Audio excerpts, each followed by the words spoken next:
Kaleidoscope, a weekly public affairs program brought to you in partnership with the Urban League of Greater Cleveland, Kaleidoscope Magazine, and News Channel 5. Hello, everyone, and welcome to the broadcast today. The Dominion Energy Share Program is a last resort for those about to lose their natural gas service. The program provides heating assistance. Dominion East Ohio Community Affairs Representative Sharon Seaton is here, and so is Karen Brower with the Salvation Army, the Northeast Ohio office. We'll explain how this program works and who's eligible for services, and its 100th anniversary of the Cleveland Kokoon Klub as well. We're going to talk to Dr. Henry Adams and Dr. Larry Waldman. They're going to talk about a special exhibit at the Cleveland Public Library to commemorate their anniversary. And later on, we will hear from Beverly Lloyd. She'll tell us about the annual Martin Luther King Jr. Scholarship Breakfast upcoming. Good morning again. This is Kaleidoscope. I'm Leon Bibb. And so we begin. Beginning with Sharon Seaton, who's seated next to me, Community Affairs Representative for Dominion East Ohio, and Karen Brower, Director of Social Services for the Salvation Army Northeast Ohio office. Good to have you as well. Well, let's talk a little bit about the Energy Share Program by Dominion East Ohio, the gas company. Yes. Tell me about that, Sharon Seaton. Well, Energy Share Program is a signature program of Dominion, and we've just celebrating our 10-year anniversary. So the program is a last resort program that does assist those customers keep or restore natural gas services in our territory.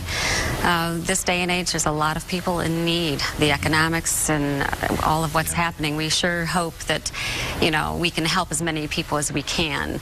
It seems so many people out there have issues with keeping the gas on, you know, and struggle to try and find a way to pay the bills. And so you kind of help them through the program, we through sure the project. Do. We do. It's a program that is funded by Dominion, by employees and by customers. Every tax deductible dollar goes to help those in need, goes directly to help them. Okay. So we're going to put some phone numbers on the screen while we talk about this. Let's bring in a Karen Brower with Social Services of the Salvation Army here in Cleveland. What's the Salvation Army's role with Energy Share? Well, we administer the Energy Share Program dollars to the consumers here in Cleveland and throughout Ohio that are Dominion customers. Those customers that are in need come to us, and they're given an intake and provided with assistance the dollar amount that would stop their disconnection or restart their services. So what do people do? Can they call the Salvation Army? They can call our local number here in Cleveland, or they can call the 1-800 number for Dominion. And get an appointment with one of our caseworkers here in Cleveland and in the outer ring areas of Ohio, and get an appointment, and assistance would be given to them at that time, and their services would be restarted within 24 hours, or their disconnection would be stopped. So we've got a number on the screen of 800-362-7557, as you see at the bottom of the screen. How deep is the problem in Northeast Ohio with those who are unable to keep up with the energy payments? Leon, it's difficult for so many consumers here. The need is so great. With the situation, economic situation, clients are hurting for food and clothing and so many things, and utilities always suffer.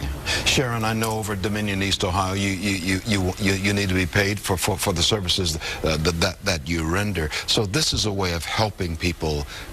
Yes. Do that. Don't just ignore the bill, but talk to somebody at Dominion East Ohio, right? Exactly. We always encourage people to give Dominion a call if they're having or struggling with their bills, or go to the website if that's possible. There's a whole host of information there. Last year alone, Leon, we helped over 3,000 families, and we spent over $770,000 doing so, just in last heating season alone. And this year, the program started December 1st of this year, and it will run again through May 31st, 2012, or until funds are depleted. So, I'm holding up a poster here. Tell me about this poster here. Well, this is our new look, celebrating our 10-year anniversary in that, and it really is a telling story just by the looks of it. Too many people, too many families have to bundle up to stay indoors, and that's a very scary thing. We don't feel that should be. This young boy all bundled up, and he's going to bed at night, and that's something that we don't like to see at all. And Karen, community. And this is what the Salvation Army sees on a daily basis, On right? a daily basis. And remember, Dominion has partners with us to help these clients so that they don't have to spend, a cold winter. It is getting increasingly difficult as the economy spirals downward. Yes. Let's hope it's bouncing back. Many say it is beginning to bounce back, but even in good times, there have always been people who have been in need. Absolutely. Speak to that a little bit Right. and about the role of the Salvation Army, what you try to do. Well, the Salvation Army tries to help through providing food, shelter, clothing.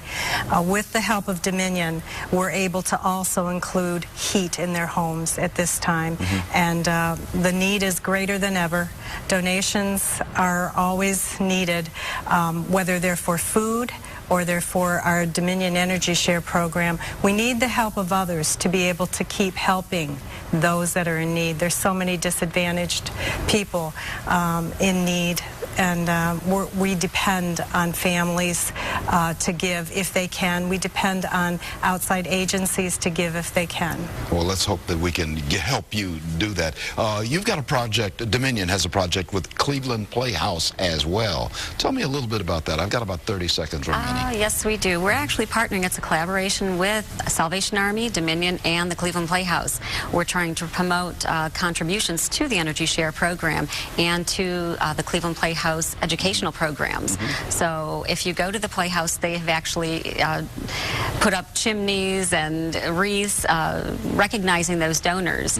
And it's going to run through their 2 productions they have going on now from Thanksgiving through the early part of February. So we can donate and help in helping this entire project we're always talking about. Definitely. And again, every tax deductible dollar goes directly to help those in need. Yeah. And of course, I write a check several times a year to the Salvation Army as well to help in all the things that you do. And I write you guys a check every month too as well.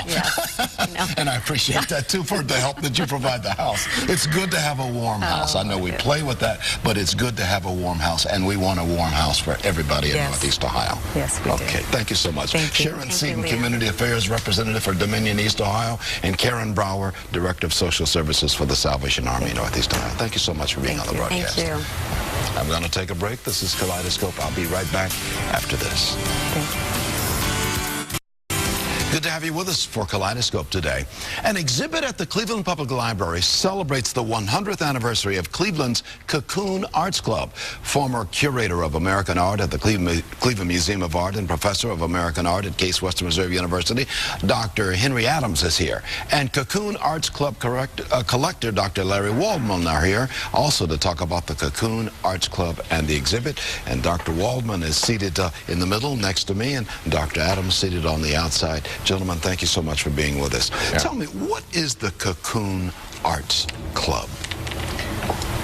It was a club started, what is largely forgotten, is Cleveland was the center of the lithography trade worldwide, starting in the 1880s to the 1930s. And the artists at that time, before television, before the internet, before radio, it's the posters that sold the movies. And so we were a huge enterprise with over 1 million posters sold for each movie. And they were made, many of them were made right here.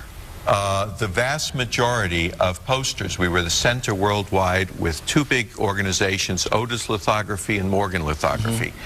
And the artists in their spare time, a lot of them were immigrants, they were very talented, had been trained in Europe, wanted to start a modern art community right here in Cleveland in early 1910-11.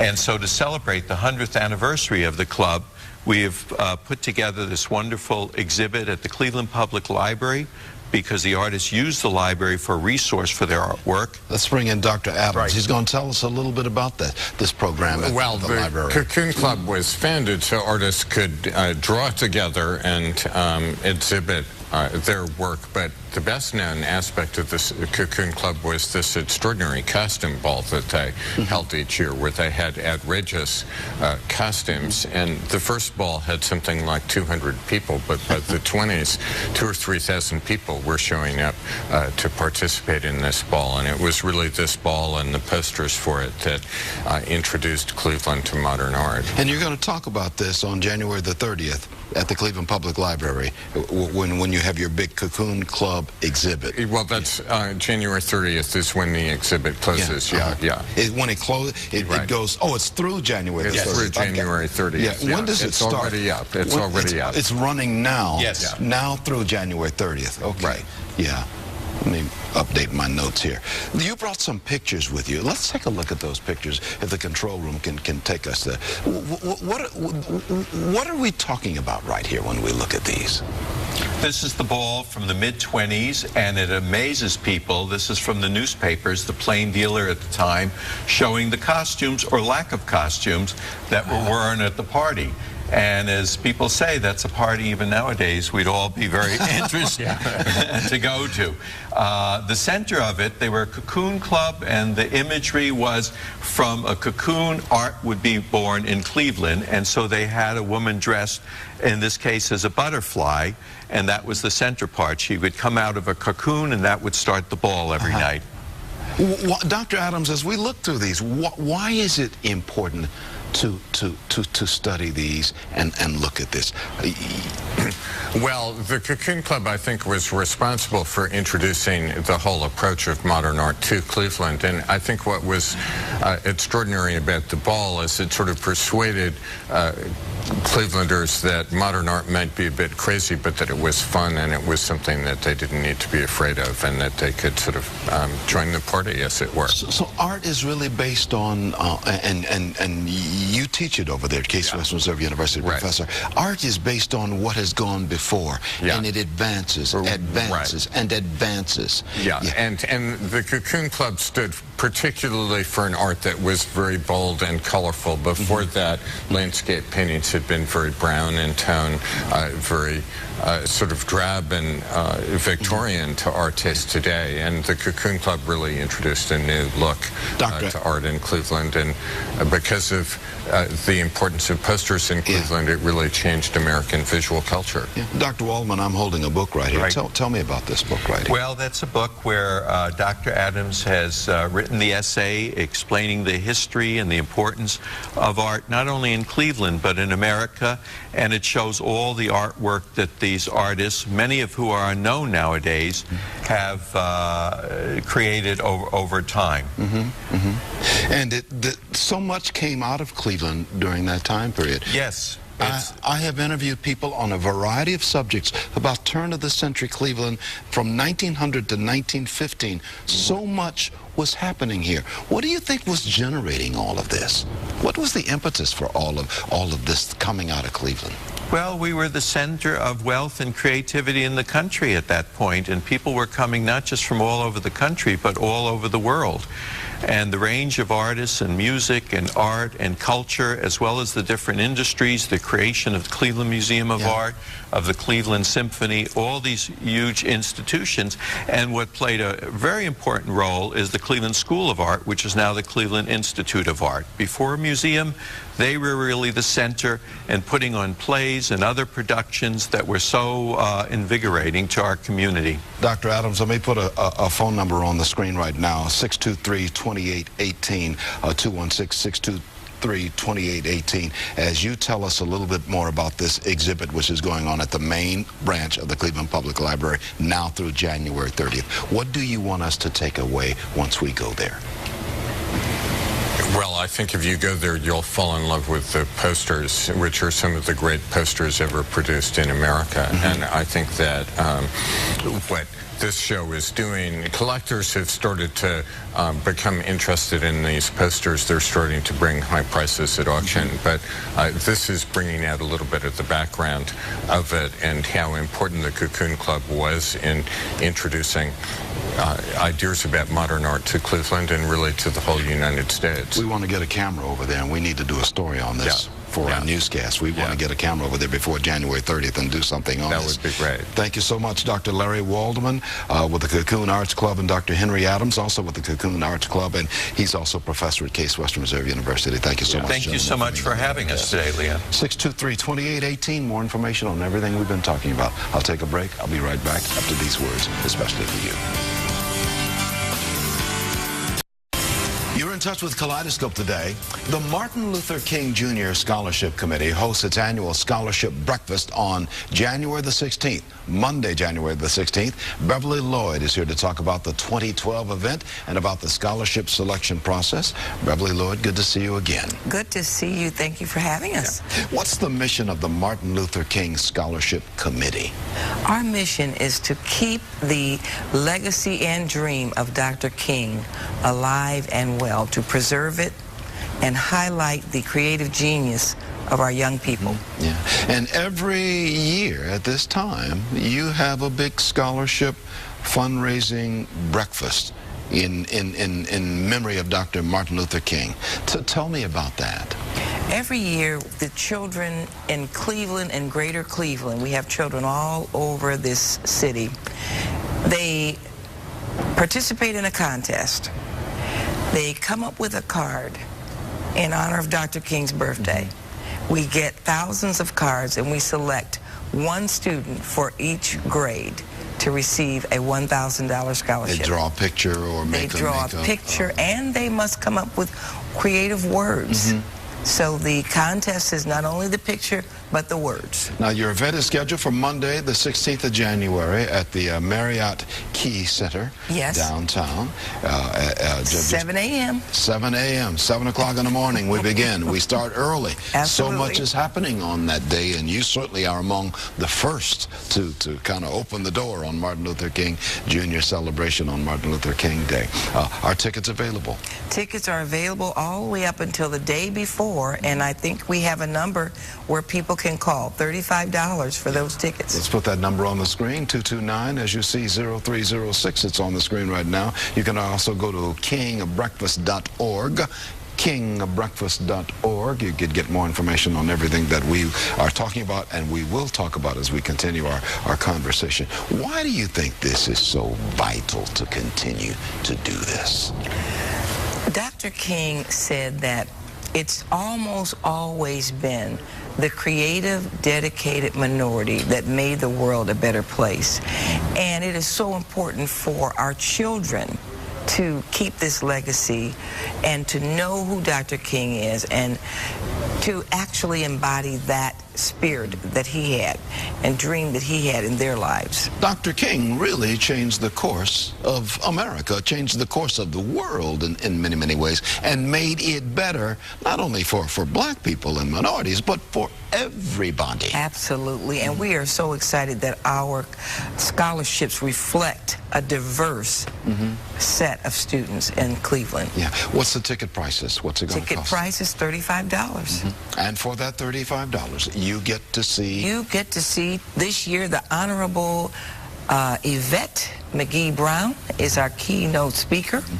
We also every year give a donation to a community recipient, and that will be a Saturday tutoring program at the Church of the Covenant. And you have a lot of people from the local community just filling up the place. I mean, when I've been there, there have been hundreds and hundreds of people there with good singing. At 7 o'clock in the morning. Good speakers, good singing, all This year we'll have a hip-hop violinist. What I like, well, the kids like hip hop, and they can do the violin too. They can be married together. I can't wait to see it. And it can work. It all can work. Make a joyful noise, says God. Make a joyful noise, and they will make that joyful noise. When you do the scholarships now, what kind of scholarships are we giving? What do you tell the children when What we tell the children is that this scholarship can be used either A, for college, because they start as young as 6th grade. They can wait until they get to college. Or B, they can use it for any educational kind of workshop or program. Yeah. Now, can people go to the website and find out more information on how to get in this competition for the poster and the writing of the Dr. King? This is all on the website. And this is geared toward children now. Absolutely. We have a Kids for King program where all high school students can participate. They can become a host or a hostess in the program, and any child from grades kindergarten to 12 can enter in this contest. Okay. And once again, the telephone number is 229-0306 in the 216 area code. You see it at the bottom of the screen, or kingbreakfast.org. Tickets are $35, and the big event will be Monday morning, January the 16th, on Martin Luther King Day itself, starting at 7 o'clock at the Marriott Key Center in downtown Love Cleveland. to see everybody there. Everybody's going to be there. I know you fill it up. It's wall-to-wall people, yes, and a good time is always had by all. Beverly Lloyd, good to see you again. Thank you so much for being on the broadcast. It's always good to be with you, Beverly. Okay, I'll take a break. I'll be back in just a moment. Marcia Maccabee of the Urban League with words of wisdom, her thoughts and commentary in just a moment. Everywhere I go, when I talk about Kaleidoscope, people always mention, well, how's Marcia Maccabee? I enjoy seeing Marcia on the broadcast from the Urban League. Its president and CEO, Marcia Maccabee. Thank you, Leon. They asked me about you as well, so it's a mutual thing. What are you thinking about today? Wow, you know, I'm thinking about this wonderful holiday season that we're in, and thinking about all the things that I'm thankful for. And I'm thinking about all of the blessings, both professionally and personally, and thinking about how far the Urban League has come. We've had a great year, and we look forward to an exciting 2012 with our 95th anniversary year. We're thankful for TV5 and the support and the Kaleidoscope partnership that we have. And we just look forward to having a great 2012 year and continuing to do the work we do in this community. Do you find that people are collaborating more in these tough economic times, that organizations are working closer together to try and help people who are in need? I find that there are many who were already doing it, who have stepped up their game in that area, and folks that haven't done it before are finding out that that's the only way to survive. So yes, there's going to be, I think, an increase in that going forward. Do you get the sense that we're bouncing back economically in this community? I think so. I think so. I think it's going to be slow for us because we've had a lot of job loss and a lot of change in industry. But I'm seeing some positive indicators that things are moving in the right direction. And in our last 10 seconds, you are doing well with the Urban League. You've been on the job now a little less than 2 years. Yes. Things are working well for you? Things are working well. I'm excited. I'm stretching and growing more than I ever thought I would at this stage of life. And every day it's exciting and new. It's glad to have you on the broadcast. Many thanks, Marcia. That's going to be it. Kaleidoscope, a weekly public affairs program brought to you in partnership with the Urban League of Greater Cleveland, Kaleidoscope Magazine, and News Channel 5.